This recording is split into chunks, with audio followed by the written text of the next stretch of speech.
Assalamualaikum warahmatullahi wabarakatuh. Perkenalkan, nama saya Muhammad Selamat Sufyan Sirojudin dengan NIM 4412301019. Saya dari Prodi Teknologi Rekayasa Konstruksi Perkapalan dari kelas 3A pagi. Baik, di sini saya akan menjelaskan salah satu contoh soal tentang statika benda tegak. Lihat pada gambar, di sini ada konstruksi crane atau derek yang menggunakan dua tumpuan. Yang bagian A menggunakan tumpuan engsel, yang bagian B menggunakan tumpuan roll. Dan beban atau bobot dari crane ini sebesar 1000 kg. Dan juga pusat gravitasi berada di titik G. Crane ini digunakan untuk memindahkan barang dengan massa 2400 kg. Jarak antara tumpuan ke titik G itu 2 meter, dan dari titik G ke beban berjarak 4 meter. Yang ditanyakan dalam soal ini adalah tentukan semua reaksi di titik A dan titik B. Titik A dan titik B terpisah dengan jarak 1,5 meter. Baik, ini adalah diagram benda bebasnya. Di sini kita menggunakan percepatan gravitasi 9,81 meter per second kuadrat. Maka dapat kita hitung gaya berat derek 1000 kg dikalikan 9,81 meter per second kuadrat sama dengan 9800 Newton atau 9,8 kN. Lalu kita hitung gaya berat beban pada derek 2400 kg dikalikan 9,81 meter per second kuadrat sama dengan 23544 Newton atau 23,544 kN. Sini sudah dicantumkan pada titik G 9,81 kN dan pada titik beban 23,544 kN. Lalu karena tumpuan pada titik A menggunakan tumpuan engsel, maka terjadi dua gaya reaksi yang dihasilkan, AX dan AY. AX itu adalah gaya reaksi yang dihasilkan pada sumbu X dan AY adalah gaya reaksi yang dihasilkan pada sumbu Y. Sementara tumpuan pada titik B menggunakan tumpuan roll, sehingga hanya ada satu gaya reaksi yang arahnya tegak lurus terhadap bidang sentuh. Makanya B-nya berada pada sumbu X. Di sini kita tandai sebagai B saja. Jadi kita akan menggunakan persamaan keseimbangan. Yang pertama, sigma fx sama dengan 0. Jadi semua gaya-gaya yang ada pada sumbu X itu adalah 0. Gaya yang ada pada sumbu X itu ada AX dan B. Jadi AX tambah B sama dengan 0. Sehingga AX harus sama dengan min B. Artinya AX besarnya sama dengan B, tapi arahnya berlawanan. Berikutnya kita akan perhitungkan gaya pada sumbu Y. Yang sejajar pada sumbu Y ada AY, ada berat dari beban crane tadi 9,81 kN, dan gaya berat dari beban tadi 23,544 kN. Perhatikan arahnya, di sini diterjemahkan sebagai tanda AY arahnya ke atas yang berarti positif, dan dua gaya yang lainnya arahnya ke bawah berarti negatif. Jadi kita dapat hasilkan AY sama dengan 33,354 kN. Berikutnya kita akan perhitungkan momen yang ada pada titik A. Momen-momen yang bekerja pada titik A, di sini kita lihat ada 3 gaya yang menghasilkan momen. Pertama, titik B memiliki momen 1,5 meter dan arahnya berlawanan dengan jarum jam, maka tandanya positif.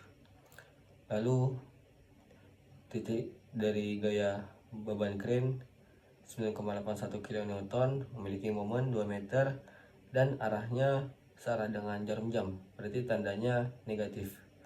Lalu gaya pada beban 23,544 kN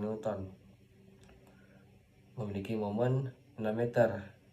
Perhatikan di sini 4 tambah 2 sama dengan 6, karena titik momennya dimulai dari titik A dan memiliki arah searah dengan jarum jam, berarti tandanya negatif.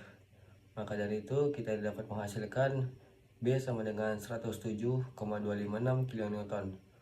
Karena AX nilainya harus sama dengan B, maka AX sama dengan 107,256 kN dan arahnya ke kiri. Selanjutnya kita akan membahas salah satu contoh soal tentang gaya gesek. Di sini diketahui sebuah benda bermassa 4 kg terletak pada sebuah bidang datar. Pada benda bekerja gaya horizontal sebesar 20 Newton. Jika koefisien gesekan kinetik antara benda dan bidang adalah 0,2, yang ditanya berapakah percepatan yang dialami benda. Sebelum kita menjawab soal-soal ini, kita harus mengetahui gaya-gaya apa saja yang dihasilkan oleh si benda. Di sini benda bermassa 4 kg ditarik oleh gaya F ke kanan misalnya. Dan di sini akan menimbulkan gaya gesekan kinetik dikarenakan lantai ini kasar. Besar koefisien gesekan kinetik ini adalah 0,2. Kita akan mencari percepatan yang dialami oleh si benda. Pertama-tama kita tinjau terlebih dahulu gaya-gaya apa saja yang bekerja pada sumbu Y. Pada sumbu Y ada dua gaya yang bekerja. Yang pertama ada gaya normal ke atas, dan yang kedua ada gaya berat ke bawah. Dikarenakan gerak benda hanya ada pada sumbu X, maka total gaya pada sumbu Y itu sama dengan 0. Dikarenakan tidak ada gaya yang bergerak pada sumbu Y. Berarti dikarenakan total gaya itu sama dengan 0 pada sumbu Y, maka N dikurang Mg sama dengan 0 atau N sama dengan Mg. Untuk gaya gesek kita gunakan Fg atau gaya gesek, itu sama dengan gaya gesek kinetis dikalikan N. Dikarenakan gaya normalnya itu adalah Mg, maka gaya gesek itu sama dengan K dikalikan M dikalikan G. Selanjutnya kita tinjau dari sumbu X. Pada sumbu X ini si benda akan dipercepat. Berarti total gaya yang bekerja pada benda di sumbu X ini itu sama dengan massa dikalikan percepatan yang dialami oleh si benda. Pada sumbu X, misalkan kita ambil arah kanan X sebagai positif dan arah kirinya sebagai negatif, maka F dikurang K dikalikan Mg atau gesekan itu sama dengan M dikali A. Apabila kita mencari besarnya si A dan si M ini kita bagi ke bawah, dan kita dapatkan F dikurang K dikalikan Mg per M itu sama dengan percepatan yang dialami oleh si benda. Diketahui besar gaya itu adalah 20 Newton, koefisien gesek kinetik itu adalah 0,2, massanya adalah 4, dan percepatan gravitasnya ada 10. Maka kita akan dapatkan 12 per 4 itu sama dengan 3 meter per second kuadrat. Jadi ketika benda ditarik dengan gaya horizontal sebesar 20 Newton, maka si benda akan mendapatkan percepatan dengan percepatan 3 meter per second kuadrat. Demikian yang dapat saya sampaikan. Mohon maaf atas keterbatasan ilmu yang saya miliki. Bila ada salah kata saya mohon maaf. Assalamualaikum warahmatullahi wabarakatuh.